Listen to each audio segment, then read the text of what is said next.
kababayan, on March 11, 2025, former President Rodrigo Roa Duterte was forcibly taken by the Philippine National Police upon his arrival at the Ninoy Aquino International Airport. He was brought to Villamor Air Base, a military air base, detained for nearly 12 hours, and then flown out of the country on a private jet to The Hague, all allegedly because of a warrant issued by the International Criminal Court. This was patently an illegal arrest. This constitutes extraordinary rendition. A Filipino citizen, a former president, was taken into custody without a valid warrant issued by a Philippine court, without due process, and without any legal basis under our laws. The Constitution is clear.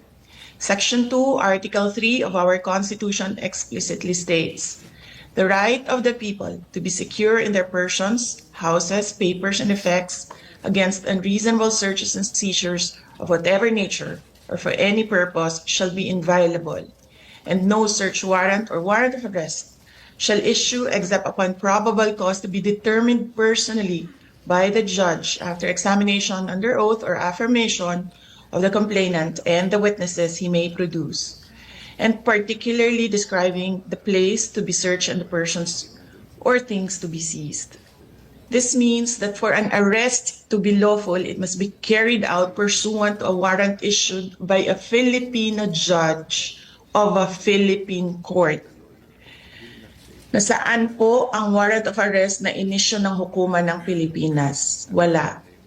Without a valid warrant from a Philippine court, this was at best a warrantless arrest. Under the rules of court, warrantless arrests are only permitted in 3 instances: in flagrante delicto, hot pursuit, and escaped prisoner. None of these circumstances applied to the case of the former president. So, what was the legal basis of his arrest? The authorities acted solely on an ICC warrant, a document that has no legal effect in the Philippines unless reviewed and validated by a Philippine court. In fact, even assuming without conceding that the government itself wished to recognize and enforce the ICC's warrant, it still violated the Rome Statute itself.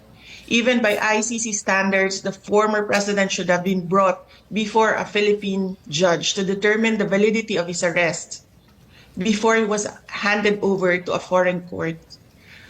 Under Article 59 of the Rome Statute, a state party which has received a request for arrest and surrender shall immediately take steps to arrest the person in question in accordance with its laws and the provisions of Part 9, and shall bring that person before the competent judicial authority in that state.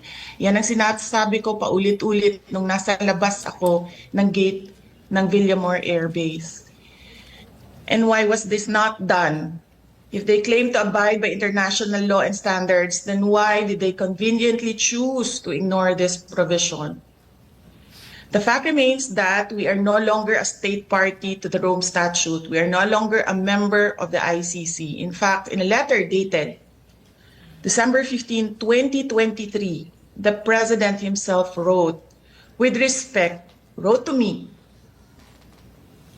with respect to your concerns, legal or otherwise, on the investigation to be conducted by the International Criminal Court into the previous administration's war on drugs, I remain steadfast in my resolve that the jurisdiction of the ICC over the Republic of the Philippines after the effectivity of its withdrawal therefrom is very much in question.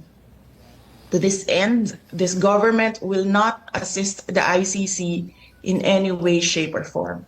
So if the government itself has declared non-cooperation with the ICC, why did the PNP violate this very policy and enforce a foreign warrant? Even granting for the sake of argument that we have some duty to cooperate with either the ICC or Interpol, does that duty override the fundamental rights of every Filipino enshrined in our Constitution? What happened on March 11, 2025 is not just about one man. It is about all of us. It is about the country. If a former president can be taken without due process, what stops them from doing the same to any other Filipino? Therefore, we must dare to ask more questions. Under whose authority did the PNP act? Why did they enforce a foreign warrant without a Philippine court order? Why didn't they at least bring PRRD before a judge, as required by the Rome Statute itself? Even more disturbing is the silence of the armed forces of the Philippines. Why did the AFP stand idly by while a former commander-in-chief was taken from a military base under questionable circumstances? How could they allow a foreign tribunal to override on our constitutional guarantees? We have now lost a former president. I pray that we do not lose the country next. Your Honor, Senators Cayetano and Marcos and other senators present, alam naman natin lahat at alam nila na mali ang ginawa nila. Ginawa nila yon just to demolish political